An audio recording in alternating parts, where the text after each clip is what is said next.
Hey, what's up? This is Joe. This video is going to take you on a breakdown of how I find free outlaw stealth camping spots when rolling into a new area.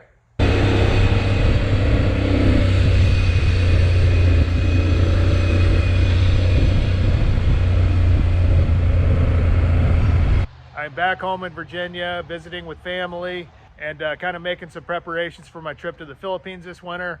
I've been here over a week already and starting to go a little bit stir crazy, so hence this video. So what I'd like to do is take you up to the city of Roanoke, Virginia, to one of my favorite places in the world, the Roanoke Pinball Museum. It's an area that I've never really had any luck finding a good spot, so we'll just kind of have to see how it goes. But basically the first thing I did was look on the GPS and find some woods and what appear to be gravel roads, and I'm kind of using that as a starting point to go there and explore and see if I can find something.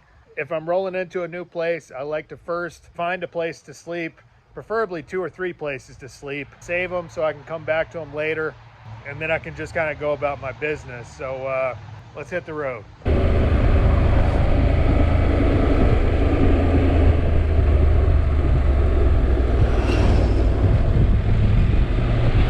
I planned a route which would put me on small country roads to Ironto, where I would then ride the interstate up to Roanoke and begin my search in the mountains north of the city.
So this is Mountain View Italian Kitchen. This is a place that I used to work at when I was in my early 20s. This place was kind of an anomaly when it opened back in the mid 90s or something like that, because there were no other Italian restaurants in the area. And as you can see, we are literally in the middle of nowhere. There were a lot of interesting stories, some of which I'm not going to tell. So when this opened, this was extremely popular, and people from 30 minutes away would come and ride down these crazy windy roads to get here, because it was the only Italian restaurant in the area and absolutely had some of the best food of any restaurant I've ever eaten at. Everybody working there was from Long Island, and the rumor was that everybody working here was in the witness protection program, and I don't know anything about that, but I did work with the guys for quite a while. And there was no limit to the amount of debauchery, beer drinking, and degenerate gambling that used to go on in here. So it was quite an interesting place to work in my formative years. There's a pizza kitchen right there, and then there's the regular kitchen. I worked in the pizza kitchen, and this is where I really learned how to make pizza and really developed a lot of appreciation for a lot of Italian food and stuff like that. So one of the amazing aspects of this place was the view back here.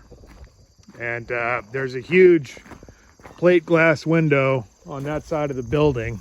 So the people dining in there would just have an incredible view of all these mountains over here. There's the walk-in refrigerator right there. I'd come in early, make my pizza dough, divide it all up, stick it in there. The sad part was that once a lot of other Italian restaurants started opening up, they kind of put this place out of business. People weren't willing to make the 30-40 minute pilgrimage on these crazy windy roads to get here anymore. But this was hands down the best Italian food in the area. The sign out front said temporarily closed due to a staff shortage. This has been the case for the past several years, and you never know until you ride by if it's going to be opened or closed. If you're lucky and catch them on an open day, I highly recommend the pizza stracciata with beef and white cream sauce with the sesame seed crust.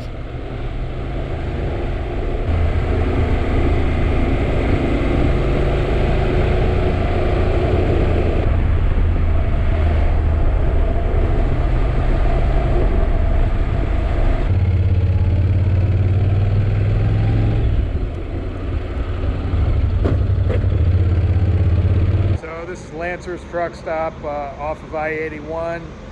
Kind of intersects with all those crazy curvy roads that we've been on. If I was in a pinch, I would look for something around here, like maybe in those woods right there. But as it is, I still got, you know, a good 25 minutes or so until I get to the city of Roanoke. So I'm going to look for something a little closer to there. Otherwise, you know, like I've said in the past, truck stops are a good kind of option. So anyway, I'm going to lube my chain real quick and then fill up on gas.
Alright, so ultimately this is where my map brought me.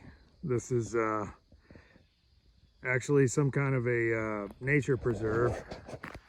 I went hiking back there a little bit and found a spot that I possibly could use.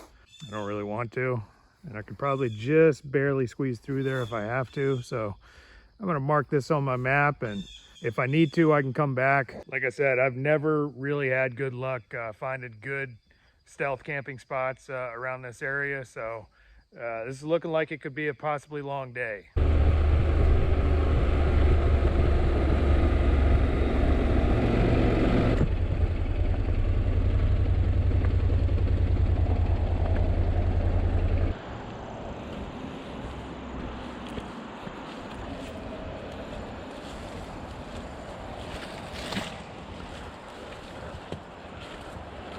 The ground is no good here. Almost had a glimmer of hope.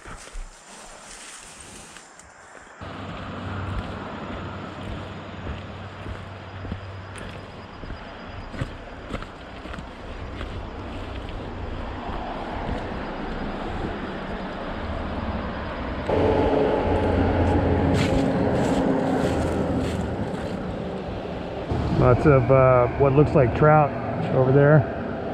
We do have some small native brook trout.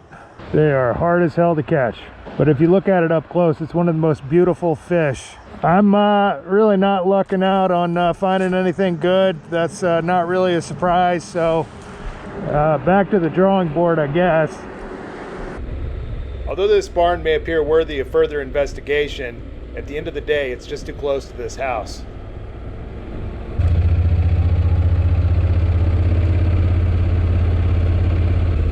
Everywhere I went, I kept striking out. I was beginning to have a sense of deja vu from years back when I was learning how to do this, as all the roads began taking on an odd familiarity. I had hoped that by now my skills had improved enough to find something decent out here, but the situation wasn't looking promising. Frustrated, I headed further up into the mountains, away from the dense urban sprawl.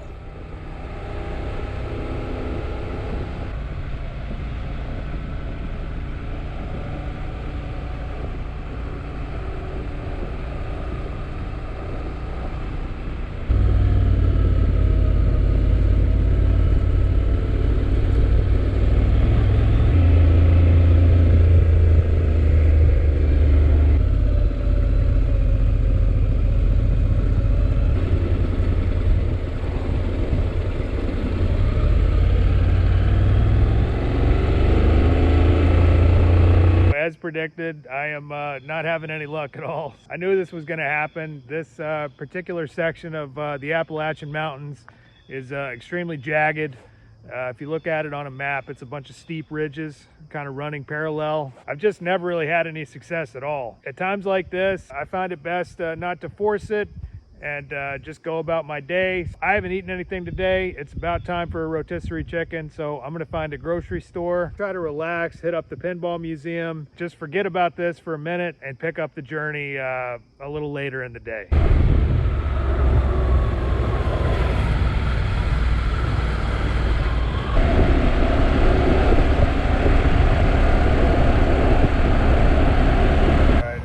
Salem, Virginia. Just got a rotisserie chicken. And like I was saying before, if I can't find a spot, I find it best to not push it too much and just kind of relax and do something else. Something's going to end up turning up eventually, so no need to stress over it. Anyway, I'm going to go ahead and head over to the Pinball Museum, take it easy, relax for a few hours, and then get back on the road and see if I can't find somewhere suitable to make camp. The Roanoke Pinball Museum is both one of the nerdiest and most awesome things in the entire city. It has over 60 fully operational machines, and for 15 bucks you can play to your heart's content.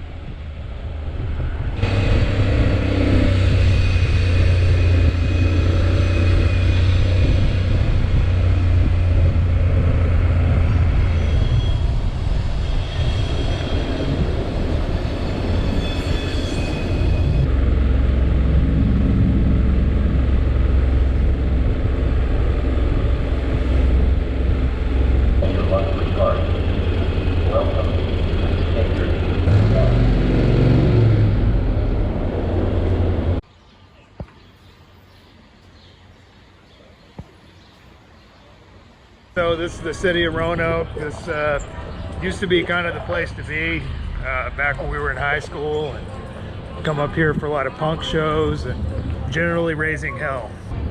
The center in the square, this is where the Science Museum is, as well as the Pinball Museum.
This is usually one of my favorite games, Revenge from Mars. It's got a very sensitive tilt on it, so if you tilt, you lose your ball. You gotta see this. Take that, you greedy horseman. Take that, you old dog.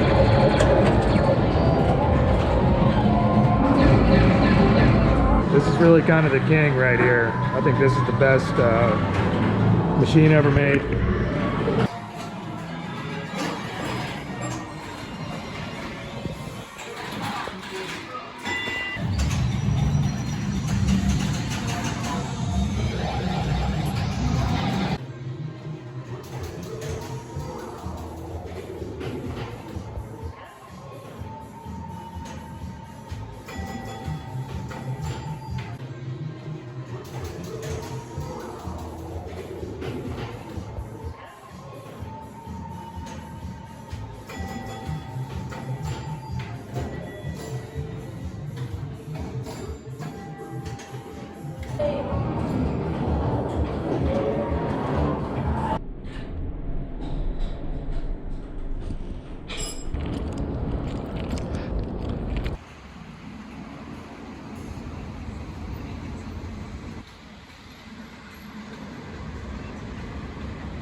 All right, so that's about enough of the Pinball Museum. I'm gonna head out of the city and see if I can't find somewhere to camp tonight.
What a man had to do to find a place to camp around here was getting to be ridiculous. Finally, I found an old asphalt road leading behind a gas station, but I would soon learn I wasn't the only creature with designs on this spot.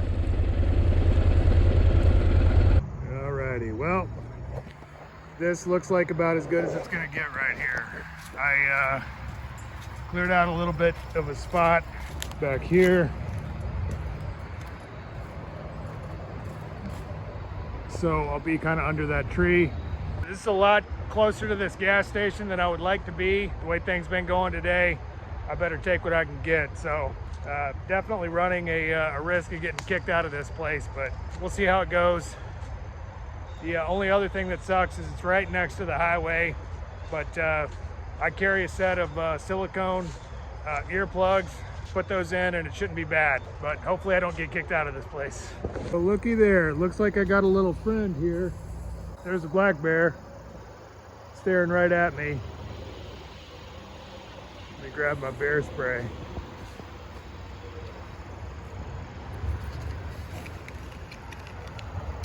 I thought I heard something around here that looks like a full-grown bear. Sounds like you're ruining my spot for me, buddy. That black bear is looking pretty comfortable up there doing whatever it's doing. So I don't know, man. I'm thinking I might just yield my little spot there.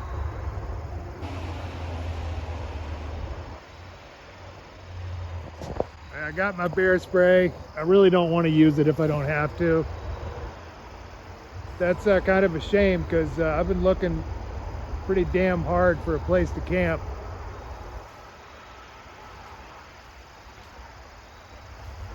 Just amazing how that guy got up there on these little spindly tree trunks.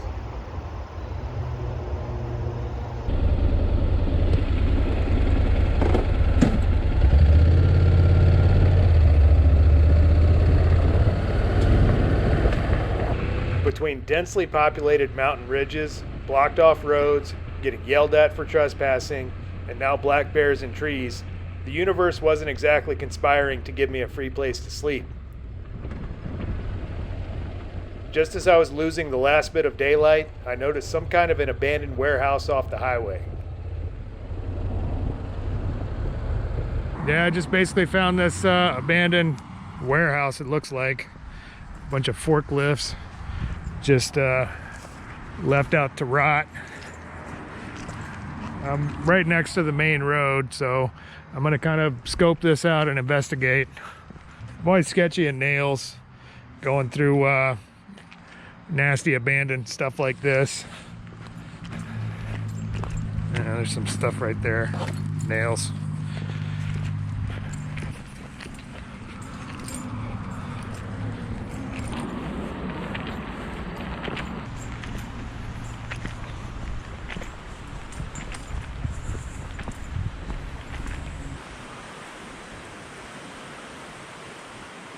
So I got the option now of do I camp and be kind of exposed in that little cove behind the factory, or should I camp under that, course, today's Friday, so it's Friday night. Clearly people use this road for access to that river. It's kind of a roll of the dice. I'm pretty much out of daylight at this point, so this is pretty much going to be it. If there are trains going across those tracks, I'll have that going like right over me in the middle of the night. So I don't know, I guess I'm gonna sit down and think about it for a minute. Can't think about it for too long. I'm almost out of daylight.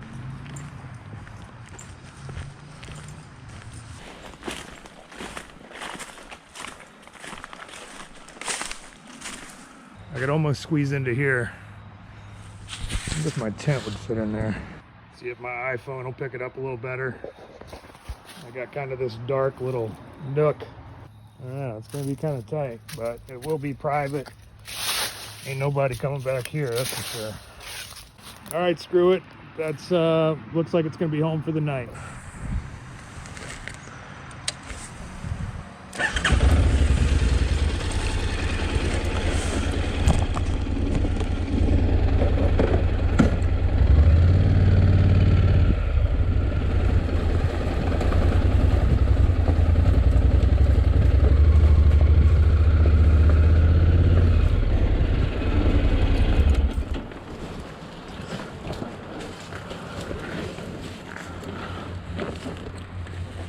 I use this flashlight with the green spectrum just for situations like this because it's a lot less conspicuous. I'm between this kind of curb right here and the wall of the warehouse, so I'm just kind of squeezed right in there. It looks like it'll work for a night. I'm pretty well hidden, I think. So I'm gonna sit down and eat the rest of my rotisserie chicken, relax and read a book for a little bit, and call it a night.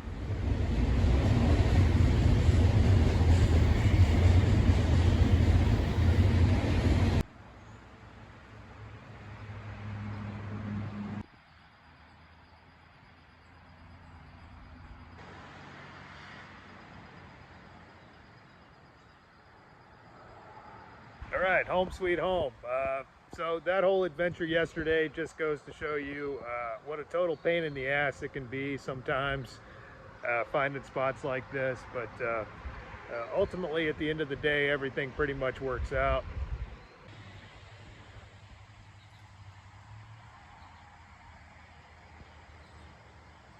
So pretty good night last night, except for a train running on this line like once every 30 minutes. I put the silicone earplugs in and it wasn't too bad, but I did wake up once about 3:30. Had to sit there and read my book until I could fall asleep again, but the weather's good today. 70 degrees or so.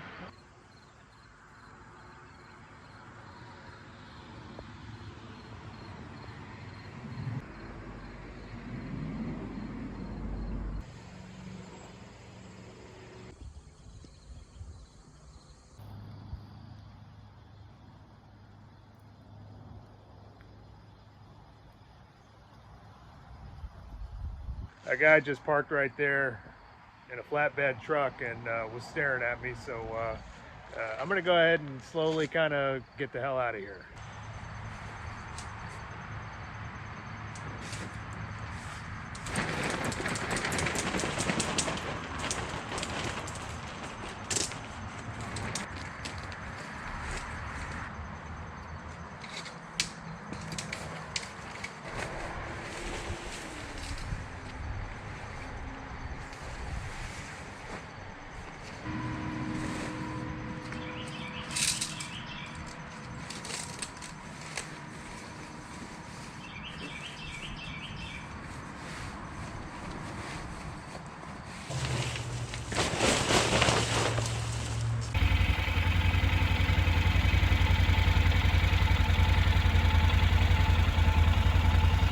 All right, guys, I think that just about wraps her up.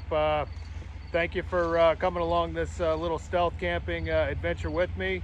Hope you got something out of it. Just a quick reminder, if you enjoyed this video, please hit like and subscribe. And as usual, I've included an optional donate link in the drop box for anybody that might like to contribute to this project. Otherwise, thanks for watching, and we'll see you on the road.